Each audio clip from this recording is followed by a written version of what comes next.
आज का kitchen tips बहुत ही यूजफुल है जो आपके किचन और घर के काम को आसान करेंगे। नमस्ते दोस्तों, स्वागत है आपका प्रीति रसोई में। तो चलिए वीडियो को शुरू करते हैं। उससे पहले आपसे एक रिक्वेस्ट है, वीडियो पसंद आएगा तो हमेशा की तरह एक लाइक ज़रूर कर दीजिएगा। चैनल पर पहली बार आए हैं तो सब्सक्राइब कर दीजिएगा। ऐसे ही यूजफुल टिप्स मेरे चैनल पर आपको रोज़ देखने को मिलेंगे और इससे आपका काम आसान भी होगा, ढेर सारे पैसों की बचत भी होगी। तो चलिए शुरू करते हैं। तो मैंने अपने बालकनी में गमले में पुदीना लगा कर रखा है। मुझे इस तरीके के पौधे लगाने बहुत पसंद है। तो मैं एक में पुदीना लगाई हूँ और दूसरे गमले में मैंने करेला लगाया है। और करेला इतना बड़ा हो गया है कि इसमें फल भी लगने लगे हैं। मैं आपको वो भी दिखाती हूँ। ये देखिए, तो इसमें बहुत सारे फल लग गए हैं और ये देखने में भी अच्छे लग रहे हैं। और इसमें एक प्रॉब्लम ये है कि जब ये फल लग जा रहा है ना, तो बहुत छोटा है तभी ये इस तरीके से पीला हो जा रहा है। कोई कोई तो एकदम पूरा ऑरेंज कलर का हो जाता है, जैसे लगता है कि ये ऑरेंज कलर का है ये। तो ये जो पीला हो रहा है करेला, इसका मतलब ये है कि इसको कोई ऐसी बीमारी हो गई है जिससे इसका फल पीला हो जा रहा है। तो इसे ठीक करने के लिए नॉर्मली हम इसके ऊपर छिड़काव करते हैं, कोई भी केमिकल दवा का यूज़ करते हैं, खाद का यूज़ करते हैं, जो हमारे हेल्थ के लिए अच्छा भी नहीं रहता है। और इसे हमने घर में लगाया है तो इसे हेल्दी तरीके से ही हम बड़ा करेंगे। तो उसके लिए हम इसको ठीक करने के लिए घर में ही दवा बनाएंगे। एकदम सिंपल सा तरीका है फ्रेंड, आप भी उसे कर सकती हैं। अगर आपके भी बालकनी में या फिर कहीं पर सब्जी लगाई हैं और उसमें ये प्रॉब्लम है तो आप उसमें इसे ज़रूर ट्राई करिएगा। ये बहुत ही यूजफुल है और इसमें आपका 1 रुपया भी खर्च होने वाला नहीं है, बिल्कुल फ्री है। तो फ्रेंड, जब हम चावल को पकाने के लिए लेते हैं तो उसे अच्छे से 3 से 4 बार धुल लेते हैं। तो यहाँ पर मैंने चावल को पहले अच्छे से साफ़ कर लिया है, इसमें पत्थर वगैरह नहीं है। तो अब इसे हम प्रेशर कुकर में डालेंगे। उसके बाद हम इसको अच्छे से धो लेंगे। तो हम इस चावल का ही यूज करेंगे करेले में। तो इसमें मैंने नॉर्मल पानी डाला है। अब इसे अच्छे से रब करते हुए धुल लेंगे। तो नॉर्मल हम चावल को 3 से 4 बार धुलते हैं, मगर जो इसका पहला पानी रहता है उसे हमें फेंकना नहीं है। इस तरीके से चावल को अच्छे से दोनों हाथ से रब करके धो लें। उसके बाद आप इसके पानी को एक बर्तन में निकाल लें। तो देखिए, इसका जो पानी है ना, एकदम दूध के जैसे सफ़ेद हो गया है। फ्रेंड, आपने नोटिस किया होगा कि जो घर का चावल रहता है वो चावल में ज़्यादा इस तरीके का कलर आता है, यानी एकदम दूध की तरह सफ़ेद रहता है। मगर जो हम ख़रीदते हैं मार्केट से चावल, उसमें ऐसा कलर नहीं रहता है। तो चलिए फ्रेंड, अब इस पानी को हम करेले के पेड़ में यूज कर लेते हैं। तो आपको इसे सिर्फ इस तरीके से डाल देना है और कुछ भी नहीं करना है। जब भी आप चावल धोएं, उसका पहला पानी आप करेले के पेड़ में डाल दें। आपको इसे कम से कम 4 से 5 दिन तक करना है। अगर आपसे हो सकता है तो 10 दिन तक करिए, ज़्यादा अच्छा रहेगा। 3 दिन के बाद ही आपको फ़र्क दिखना शुरू हो जाएगा। जो करेला पीला हो रहा है वो बिल्कुल भी पीला नहीं होगा। फ्रेंड, आज हम इस पेपर का यूज़ करेंगे कपड़े धुलने के लिए। तो यहाँ पर मैंने प्लेन पेपर लिया है। अगर आपके पास प्लेन पेपर नहीं है तो आप नोटबुक में से कोई भी पेपर ले सकती हैं, मगर ध्यान रखिएगा कि उस पर लिखावट नहीं होना चाहिए, पेन या पेंसिल का। तो लिखा हुआ पेपर मत लीजिएगा और न्यूज़पेपर भी नहीं लेना है, सादा पेपर हमें लेना है। तो मेरे पास ये प्लेन पेपर है तो मैं इसका ही यूज कर रही हूँ। तो मैं यहाँ पर एक पेपर पर बनाकर आपको दिखाऊंगी, आप इससे ज़्यादा भी बना सकती हैं। अब हम लेंगे लिक्विड डिटर्जेंट। आजकल ये सबके घर में मिल जाता है क्योंकि ज़्यादातर लोग इसे यूज़ करती हैं।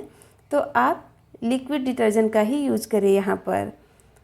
तो अब हम डिटर्जेंट को पेपर के ऊपर डालेंगे। तो आप किसी भी ब्रांड का डिटर्जेंट ले सकती हैं जो आप यूज़ करती हैं। तो थोड़ा सा पहले इस तरीके से डाल देंगे।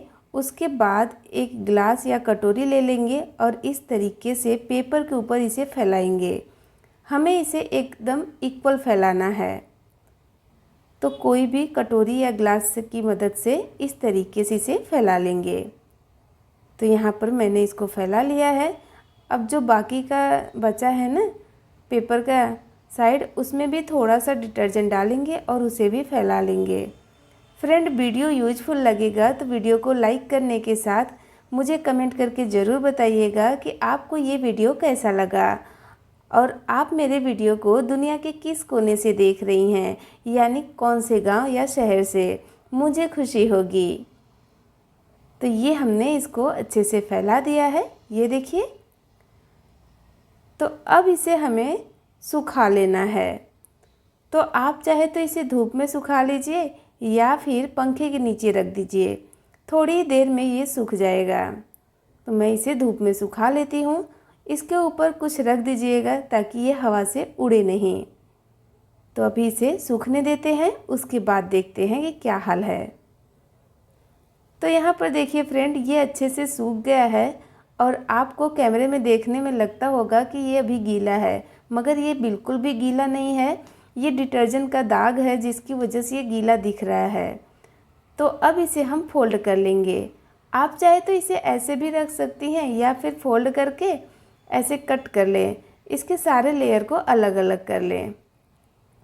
तो फ्रेंड, इसे घर में तो यूज़ कर सकते हैं, इसे आप बाहर भी यूज़ कर सकती हैं। कहीं बाहर जा रही हैं तो हाथ धोने के लिए या फिर कपड़े धोने के लिए भी यूज़ कर सकती हैं। छोटा मोटा हैंकी हमारा अगर गंदा हो जाता है तो उसे आप थोड़े से पानी में इससे धुल सकती हैं। तो देखिए मैंने इसको कट करके अलग कर लिया है। अब चलिए आपको कपड़े को धोकर भी दिखा देती हूँ कि इसे यूज कैसे करना है। ख़ास बात यह है फ्रेंड कि आप इसे मशीन में भी यूज कर सकती हैं। तो मशीन में इसे यूज करने के लिए आप डायरेक्ट इसे मशीन में मत डालिएगा। आप इस तरीके से एक मोजा ले लीजिएगा और मोजे के अंदर पेपर को डाल दीजिए। जिस हिसाब से आपका कपड़ा है उस हिसाब से पेपर लें, यानी कम या ज़्यादा, और मोजे में इसे डालकर अच्छे से गांठ लगा दें ताकि पेपर बाहर नहीं आए। अब आप इसे कपड़े के साथ मशीन में डाल दीजिए। जितना भी डिटर्जेंट है वो कपड़े के धोने के लिए यूज में आ जाएगा और जो पेपर है वो सॉक्स के अंदर रहेगा। तो आप उसे बाद में निकाल कर फेंक दें। तो इससे आपका मशीन भी ख़राब नहीं होगा और कपड़े भी धुल जाएंगे। और अगर जिसको अंदाज़ा नहीं है कि कितना डिटर्जेंट का यूज़ करें कपड़े धोने के लिए, जो जेंट्स लोग रहते हैं या फिर आप कहीं मायके जा रही हैं और जेंट्स लोग अकेले घर पर हैं, तो वो इसे आसानी से यूज़ कर सकते हैं। अगर आपको हाथ से यूज़ करना है तो बस इस तरीके से बर्तन में पानी लीजिए और इसमें पेपर को डालकर इस तरीके से घोल लीजिए, जैसे हम डिटर्जेंट डालकर पानी में घोल लेते हैं। उसके बाद इसमें गंदे कपड़े डालकर इस तरीके से थोड़ा सा भिगा लीजिए और भिगाने के बाद आप इसे अपने हिसाब से थोड़ी देर के लिए छोड़ दीजिए। जैसे आप कपड़े को भिगाती हैं बस सेम तरीके से आपको करना है। जब थोड़ा सा कपड़ा फूल जाएगा उसके बाद आप इसे धुल लीजिए।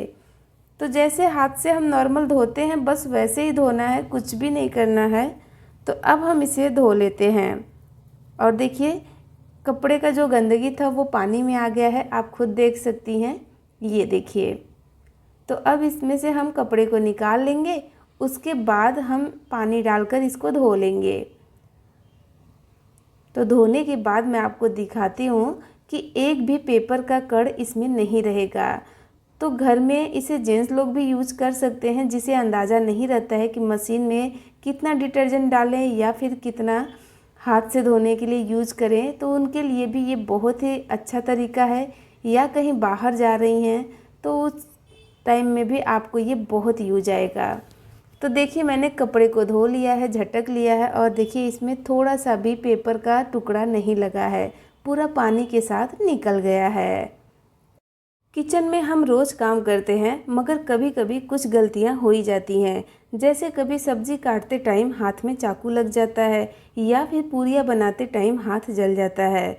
तो उस टाइम में सबसे ज़्यादा प्रॉब्लम होता है आटा गूँथने के लिए कि आटा को कैसे गूँथें। तो आज हम बिना हाथ लगाए आटा गूँथेंगे। एकदम सिंपल सा तरीका है फ्रेंड, मगर बहुत ही यूजफुल है।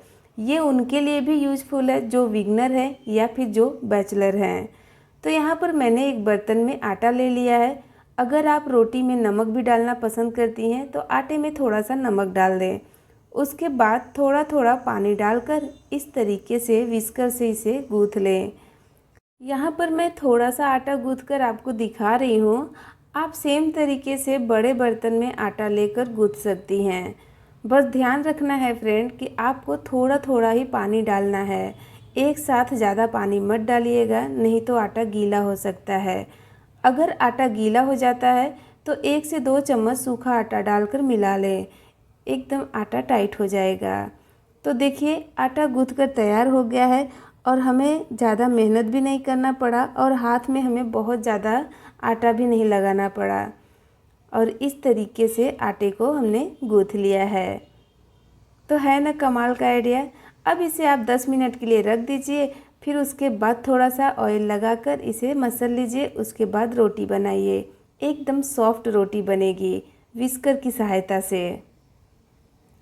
फ्रेंड, जब भी हम गमले में पौधे लगाते हैं तो आपने देखा होगा कि इसमें चींटियाँ बहुत ज़्यादा आ जाती हैं। कभी कभी तो वो पौधे के जड़ में जाकर उसे काट भी देती हैं, पौधे सूखने लगते हैं। तो गमले में चींटियाँ नहीं पहुँचे उसके लिए आप इसे ज़रूर ट्राई करिएगा। आपका जो पौधा है वो हमेशा सेफ रहेगा, बिल्कुल भी चींटियाँ इसे ख़राब नहीं करेंगी। तो उसके लिए आपको लेना है वैसलीन, और वैसलीन को गमले के नीचे वाले हिस्से में इस तरीके से लगा देना है, जैसा कि आप वीडियो में देख सकते हैं। गमले के चारों साइड में वैसलीन को इस तरीके से लगा देना है, नीचे से 2 इंच ऊपर तक इसे लगाना है। वैसलीन लगाने से चींटियाँ गमले के ऊपर नहीं आएंगी, और जब ऊपर ही नहीं आएंगी तो पौधे में कैसे जाएंगी। तो आप इस तरीके से अपने पौधे को हमेशा हरा भरा रख सकती हैं, बिल्कुल भी नहीं ख़राब होगा। तो मैं इस दूसरे गमले में भी लगा देती हूँ। ये गमला नहीं है फ्रेंड, इसको मैंने तेल के कैन से बनाया है, क्योंकि मुझे पौधे लगाना बहुत ही अच्छा लगता है। तो मेरे पास मिट्टी पड़ा था तो मैंने क्या किया कि जो तेल का कैन रहता है ना, उसके ऊपर वाले हिस्से को काट कर उसमें नीचे एक होल कर दिया, यानी बेस में, फिर मिट्टी डालकर इसमें ये पौधा लगा दिया। कभी कभी नेल पेंट इस तरीके से बंद हो जाता है कि खुलता ही नहीं है, क्योंकि हम नेल पेंट को लगाते हैं उसके बाद रख देते हैं, तो इसके मुंह पर थोड़ा बहुत नेल पेंट लगा रहता है, जिसकी वजह से दूसरी बार जब इसे यूज करने के लिए हम खोलते हैं तो ये जल्दी खुलता ही नहीं है।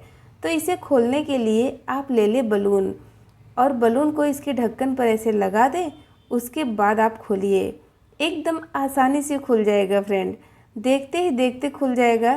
क्योंकि जो बलून है वो रबड़ का रहता है, रबड़ की वजह से हमारे हाथ का जो पकड़ है वो मजबूत हो जाता है, जिससे ये आसानी से खुल जाता है। तो फ्रेंड, इन सारे टिप्स से आप अपने घर और किचन के काम को आसान और बेहतर कर सकती हैं। तो वीडियो अच्छा लगा है तो लाइक करिएगा, और प्लीज़ चैनल को अभी तक सब्सक्राइब नहीं की हैं तो सब्सक्राइब कर लीजिएगा ऐसे ही टिप्स देखने के लिए।